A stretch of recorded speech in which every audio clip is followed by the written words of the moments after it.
L'invité de Bonjour Marseille, Nicolas Isnard, bonjour. Bonjour, Et bonjour à tous. merci d'être avec nous, de nous accueillir chez vous à Salon de Provence. Vous êtes le maire de cette commune et depuis cette semaine président de la métropole Aix-Marseille-Provence. Vous avez choisi cette belle matinée au marché. C'est pour envoyer le signal suivant, c'est-à-dire oui, je suis à la tête de la métropole, mais je n'oublie pas que je suis maire de Salon de Provence. C'est l'idée? Oui, exactement. Ce mandat métropolitain est extraordinaire pour moi, mais je n'oublie pas d'où je viens. D'où je viens, c'est de cette terre sacrée de Salon de Provence et de cette ville qui m'a vu naître et où je vis depuis toujours, au milieu de ces 46 000 Salonnais, à qui je veux dire deux choses. D'abord, c'est que je suis toujours à leur côté. Et puis surtout, je veux leur dire que si j'ai accédé à cette responsabilité hier, c'est peut-être parce que je suis le maire d'une ville qui compte, qui rayonne. Et tout cela, je crois aussi, a compté lorsque mes collègues ont décidé de me donner une confiance massive à l'occasion du vote d'hier. Est-ce que vos administrés ont peut-être formulé d'une façon ou d'une autre une forme de crainte en se disant il va devenir président de la métropole Aix-Marseille-Provence, on le verra moins souvent, il va peut-être moins gérer les problématiques locales? Bonjour. Oui, je pense qu'il y a eu cette crainte et c'est aussi peut-être pour ça que je suis là. Parce que dans ces histoires de cumul des mandats, si je peux les qualifier ainsi, beaucoup se disent il ne pourra pas rester maire parce que c'est un gros mandat. Au contraire, je pense que c'est président de la métropole, un mandat qui est très complémentaire du mandat de maire. Et le fait que le président de la métropole soit un maire et inversement, je crois que c'est valorisant et utile pour les deux.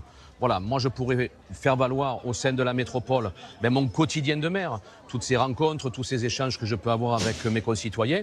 La métropole pourra s'en enrichir et je pourrai enrichir ma ville, entre guillemets, avec des services métropolitains qui, j'espère, seront plus performants et qui permettront encore de vivre toujours plus aisément et agréablement dans ma ville et donc dans nos villes. Est-ce que la métropole c'est concret ici à Salon de Provence? On sait qu'elle est basée à Marseille, cette métropole, que justement votre volonté c'est de la décentraliser. Est-ce que quand on est de l'autre côté du département, à Salon, on se dit bon, la métropole Aix-Marseille-Provence, c'est un logo, mais je ne sais pas concrètement à quoi ça sert chez moi? Oui, souvent et malheureusement, dans une ville comme la mienne, la métropole, ça sert à enquiquiner le quotidien.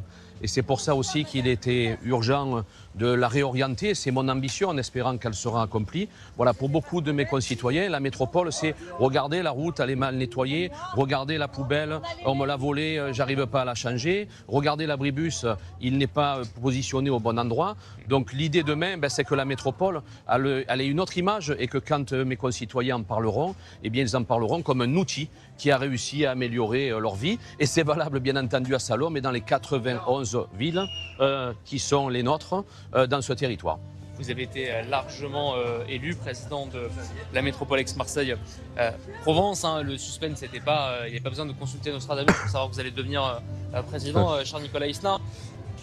Vous avez échangé des gestes d'affection à l'égard de Martine Vassal dès votre élection, de Benoît Payan aussi également. Vous n'avez pas mentionné Martine Vassal dans votre discours. C'était une volonté de rupture, d'afficher cette nouvelle ère? Alors déjà, je pense que j'ai enlacé tous les maires que j'ai pu croiser jusqu'à ce pupitre d'où je me suis exprimé. Vous avez oublié Sophie Joissin, Georges Christiani, mes collègues Pascal Monteco, etc. Et surtout, je pense que vous n'avez pas bien écouté ce que j'ai dit.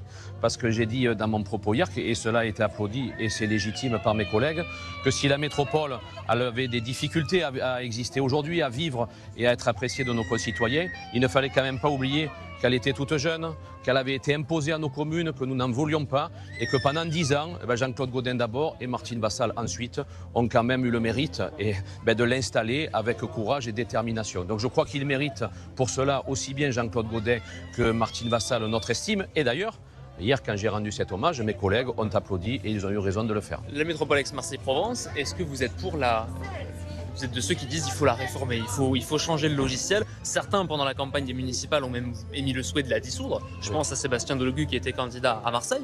Quel est votre regard là-dessus? Mon regard, c'est qu'il faut être pragmatique. Aujourd'hui, la métropole, elle est là, elle existe. Et même si on voulait la dissoudre, cela prendrait des années. Il faudrait que le législateur s'en mêle. Et ce n'est pas évident et pas sûr qu'il ne le fasse. Donc aujourd'hui, on a un outil. Voilà, cet outil, en fait, vous savez, c'est comme n'importe quel outil. Vous avez un râteau, vous avez une pioche, vous avez quelque chose entre les mains. Ça va dépendre aussi de la manière dont vous l'utilisez. Voilà, si vous l'utilisez mal, vous risquez de vous faire mal et il va vous causer du tort. Si vous l'utilisez bien, l'outil, il peut vous être utile et il va permettre de réussir un certain nombre de choses. Nous avons un outil.